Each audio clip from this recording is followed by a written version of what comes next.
Hey friends, Peggy Hall back with you from thehealthyamerican.org. I've got a video for you with more weird comments by Josh Green. He is the governor of Hawaii.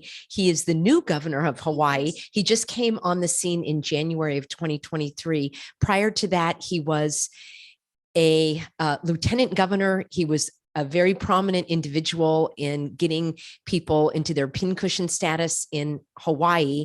Prior to that, he was a state senator and also worked in the House of Representatives. And he also was a doctor on Hawaii. He is married to a Hawaiian. He is not a native Hawaiian. And there are so many weird things coming out of Josh Green New Deal's mouth. I want to remind you that this is who he is. And let me share my screen just so you get a picture of him. Many of you are drawing your own conclusions about this man, and I like to bring facts and evidence. Here's yet another image of him with his finger covering his mouth. In my video yesterday, I showed you an image of him. He was standing over here at one of the press conferences. This is the, I guess, the fire chief in hiding, because he has never been really present at a press conference after this first one that they had. I will bring you a couple of interviews that I saw with him, but he never answered the question in terms of how many firemen were deployed, how many trucks were on the scene. And so that's really curious to me. This guy is the mayor of Maui, and he pretty much is somebody you wouldn't want to run into in a dark alley. I'm going to share that with you in a second video in our broadcast today. Probably I'm going to do at least 3 videos for you because there's so much to cover. So this is Josh Green New Deal. He earned that name because he is all about the United Nations and Build Back Better. He's trying to scrub those words. Now he's saying, oh, well, we'll talk story with the Hawaiians and we'll have some input from the community. I've got so much to cover about that, but right now I want to focus on a video that was aired a few days ago that I don't think a lot of people saw. And this is so strange to me, the weird things that he says. And I want you to see how many inconsistencies and how many cover your tracks, I'll put it that way, expressions that he's trying to use. And then before we do that, also, let me just remind you of one more thing, that I have an entire playlist here on my channel. So many of you are hopping on, and I'm so grateful to have all of the new subscribers here at The Healthy American. I've been covering all of the hogwash, as I call it, for the last 3 going on 4 years that the public serpents have sloshed all over us. I have been helping people maintain their pure blood status and not become a human pincushion. At the woke place, I have a lot of my code words here so that I can outwit the nitwits. And I tell you, what's going on in Hawaii has really angered me because of their blatant, just in your face pushing of this narrative of climate change. Well, let me just share this with you. Okay, I've done several videos on this already. So Josh Green New Deal. Let's see. Here's my channel. And when you click on playlist, you can click on the Maui Fire. Oh, here we are. This is the Maui Fire playlist. So I've got 9 videos, and then this one's going to be number 10, and I'll do a couple more. So we're going on over a dozen videos. Plus I will continue to cover this video footage. So the WEFer Josh Green said that people perished due to global swarming, as I call it. This is the guy that is going to use this, what I believe is an intentional disaster, in order to create his 15-minute city. And if you're not sure about what that means, it's basically a prison where you're not going to be allowed in and out of your area without proper ID. And if you don't have the right social credit score, they probably won't let you in. Yesterday, I did a video about the mayor of Maui. I may have misspoken in that video and called him the governor, but I meant to say the mayor of Maui, who is this individual right here. He's pretty much I would call him a bully. I will bring to you some footage where the serpents are sweating, and you'll see it when all heck is breaking loose now that the narrative is falling apart. This guy right here wants to have toll booths for tourists and to limit the hours that a person can actually go in to a public city, to a city. So this is what they're pushing forward very, very quickly. So these are just a couple of the characters on the scene. And I am going to be covering a couple more of very questionable characters. We're going to be looking at the cheat of police, as I call him, his nefarious dealings with Las Vegas. We'll be doing that in another video. We're going to be also looking at the FEMA. Oh, excuse me. He's ex-FEMA. Oh, excuse me. He's ex-Homeland Security. Then he went to FEMA, and now he's in charge of disaster relief for the Red Cross. And guess what? He conveniently resigned after, I think it was the Sandy disaster, where the people were not getting their homeowners insurance paid quickly enough, and it was a big fiasco with FEMA. He was overseeing that. Yes, he conveniently resigned and then took this position on with the American Red Cross, as I call it, probably making in the high six figures for his salary. I've not been able to find exactly how many hundreds of thousands of dollars he's paid each year, but I can guarantee you it's going to be along those lines if it is on par with other administrators. So I'm going to be exposing all of these characters in this orchestrated event, as I'm going to call it. And I'm also going to need your help to determine who the Maui mystery man is. All of that's coming. Right now, we're going to dive into these weird statements from Josh Green New Deal. I'm going to unplug my audio. I will enlarge the video. And then before we do that, I know I keep saying before we do that, but I want you to have a little bit of background information. So let me share my screen one more time. Let me know in a comment below if you know at the average rate of what a wildfire burns at. Now, I don't even like to call what happened in Lahaina a wildfire, because it was not a forest fire. It was not a brush fire. I would call it a residential fire, an urban fire. It happened in streets with, you know, shops and schools and restaurants. So it wasn't like it was in a brush area. Yes, there was some brush surrounding the city, but the area that was the hardest hit, and I use that word on purpose, was, I would not put it as a brush fire, but that's what they're calling it. So do you know at what temperature that burns? I've covered this in many videos. I've covered previous fires that did not add up to me either. So let's share the screen and we'll take a look on here, shall we? So let me just cue this up for you. I've got to move a couple of these things. So the average surface fire, okay, so let's just say on the forest floor is around 1400 degrees Fahrenheit, all right? A brush fire gets around, again, 1400 degrees. Anywhere I've seen between 1200 and 1400 degrees Fahrenheit, all right. Just let's double check here. What are cars made out of? All right, cars are made primarily of steel, including its chassis and... I'm so sorry. Here's my microphone. You probably were telling me in the comments that you couldn't hear me. I'm a little off kilter here, friends, because I've been staying up at all hours of the night. I think I'm operating on about 4 hours sleep here, reviewing all of these videos, trying to put the pieces together. So thank you for your patience as I make a few of these mistakes here with the audio, but I hope you heard me previously. Every car on the road is formed primarily of steel, including its chassis and body. Let's take a look at the melting point of steel, shall we? All right, steel is a mixture of iron and carbon that can melt between 2500 and 2800 degrees. That is basically, if my math is correct, double the heat index of an outdoor fire. That is a fact.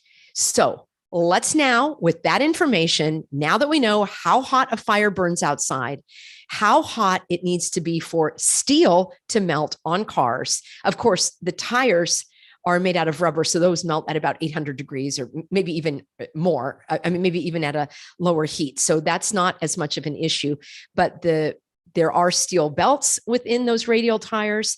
There, of course, you're going to see steel in these buildings. So let's hop on over here to this.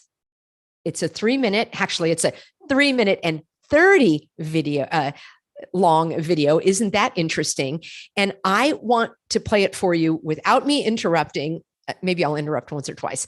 And then we are going to add up all of the inconsistencies from Josh Green New Deal and also the narrative that he is pushing. All right, this was 3 days ago, and I'm filming today. It's August 17th, 2023. Let's get going.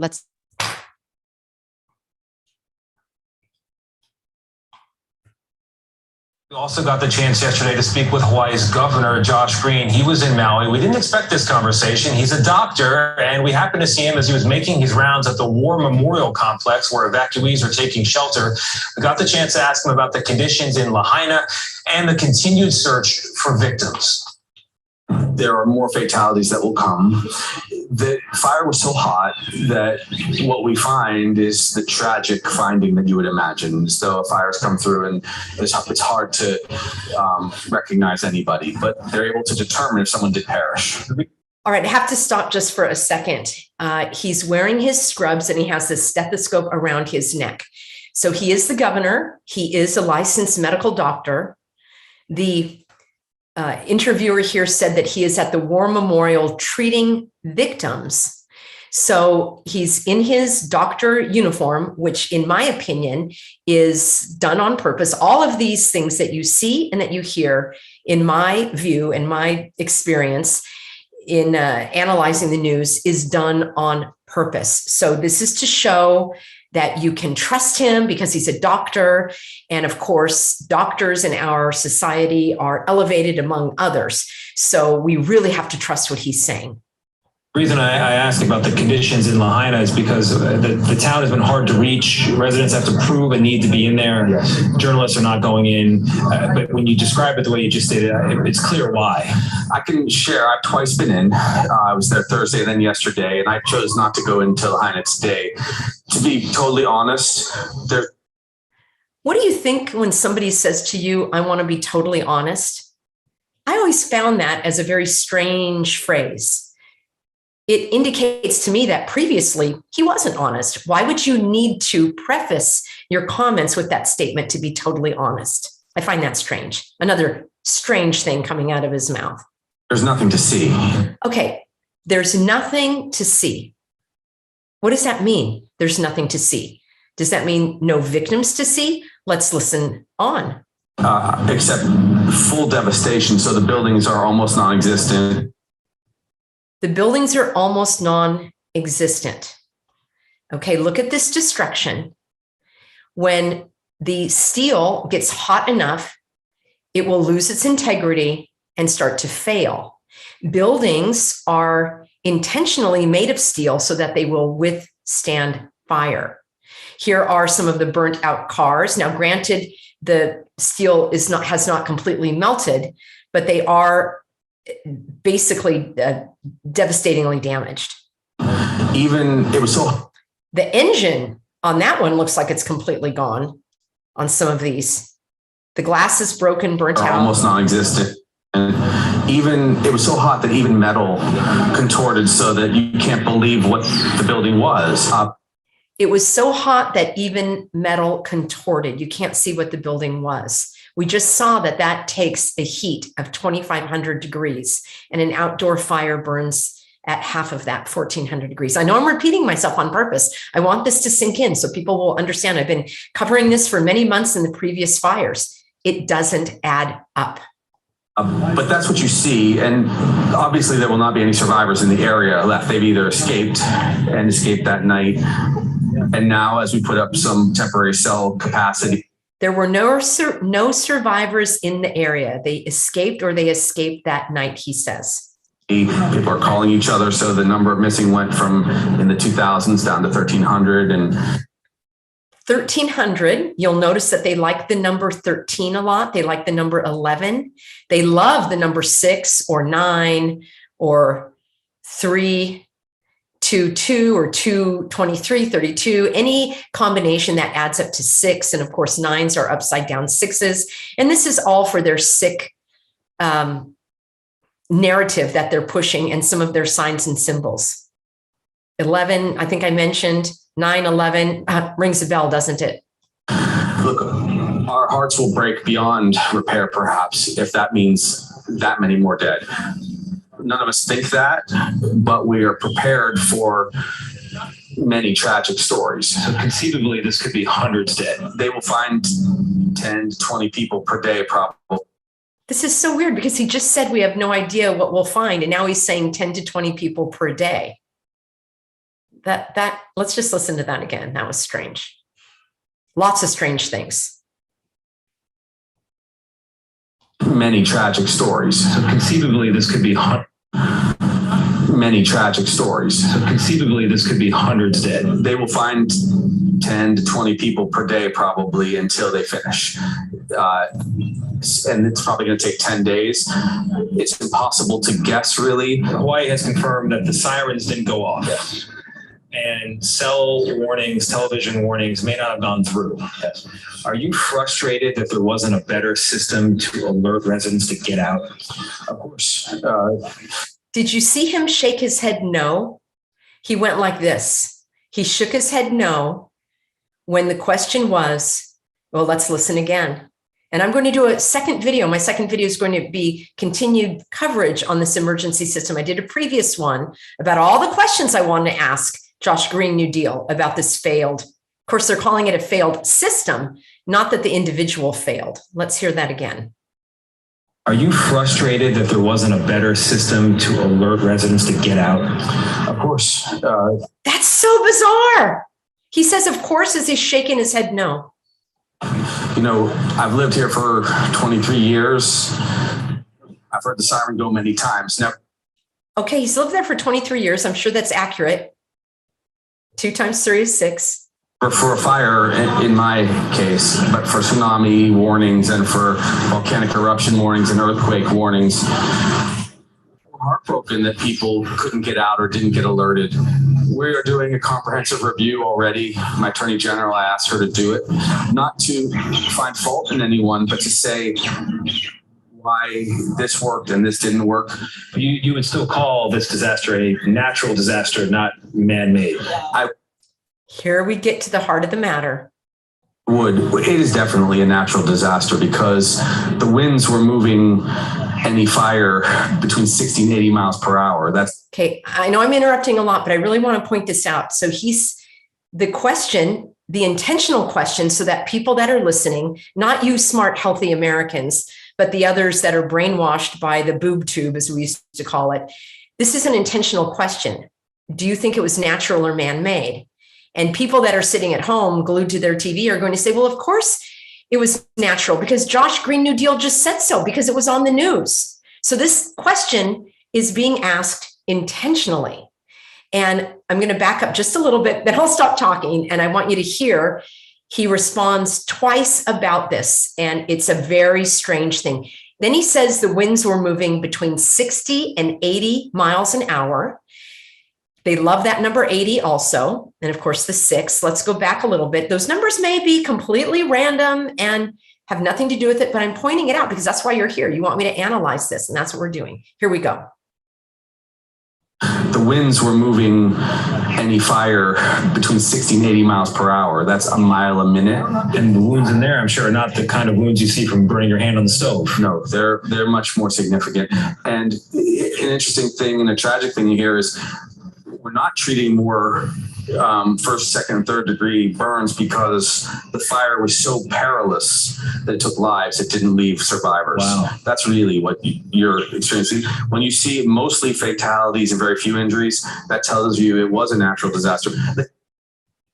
Excuse me? When you see mostly fatalities and very few injuries, that's what tells you it's a natural disaster. Is it just me? But I don't follow that logic.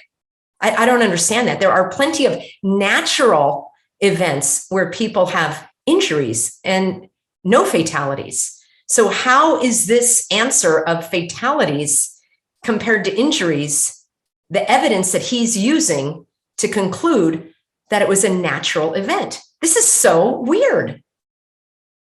Like if you put a fire truck in the way of the flames that were coming through at 1,000 miles an hour, the fire truck would have been incinerated in addition to the people. Yeah. So it's unlikely that much could have been done except, of course, moving people out before, and that's what we'll talk about. Oh.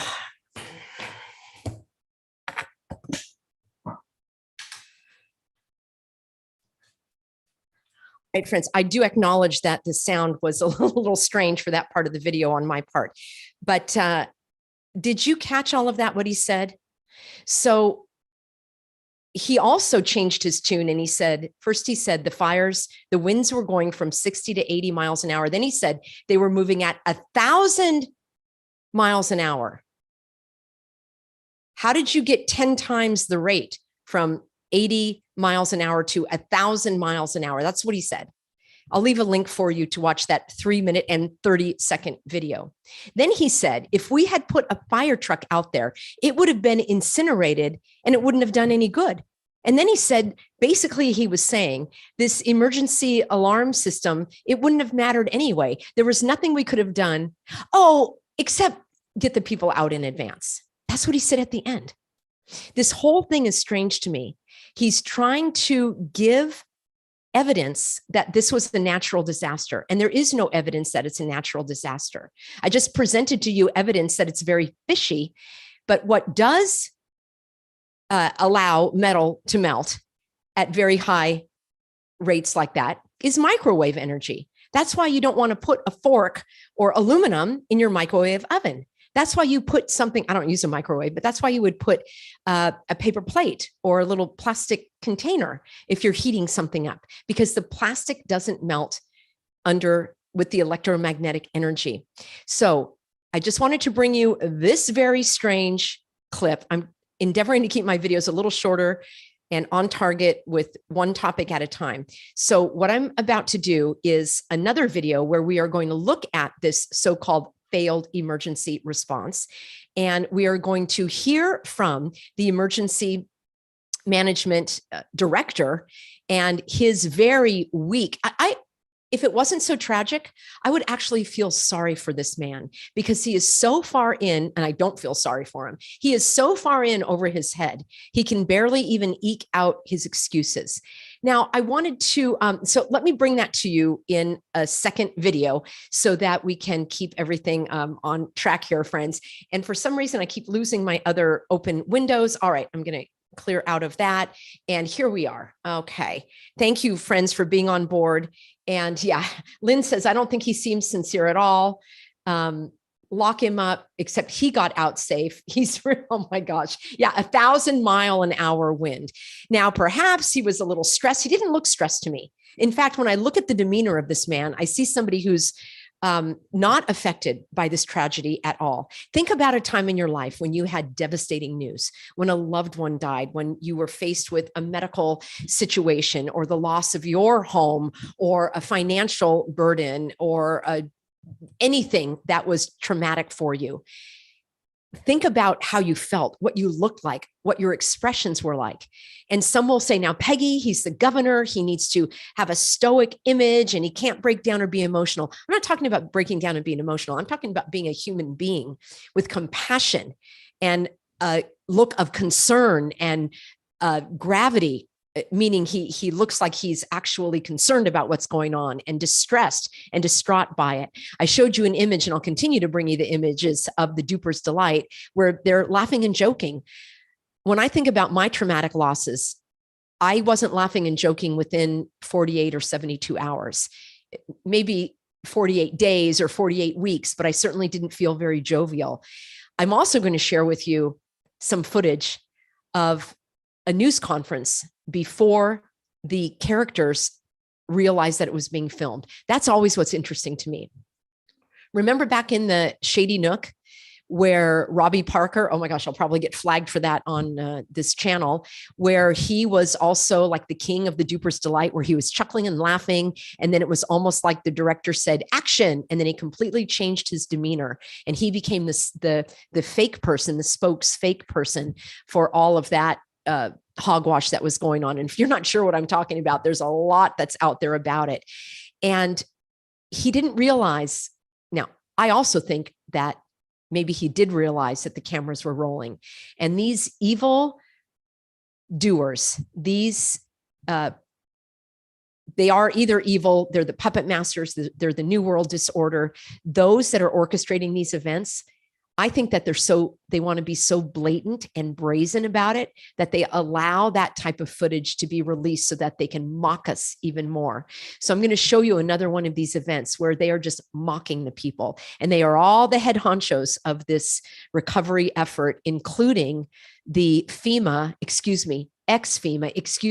ex-Homeland Security, who now heads up the American Red Cross. And you're going to see how gleeful he is, because, man, they're just raking in the dough. And you need to really dig deeper if you are thinking about donating to that organization. All right. I'll be back with you in about 5 minutes. I'm going to queue up the information, and thank you everybody for being on board. I really appreciate your comments, the emails that you're sending, support@thehealthyamerican.org. I cannot reply to every comment or email, but please know that they are being read.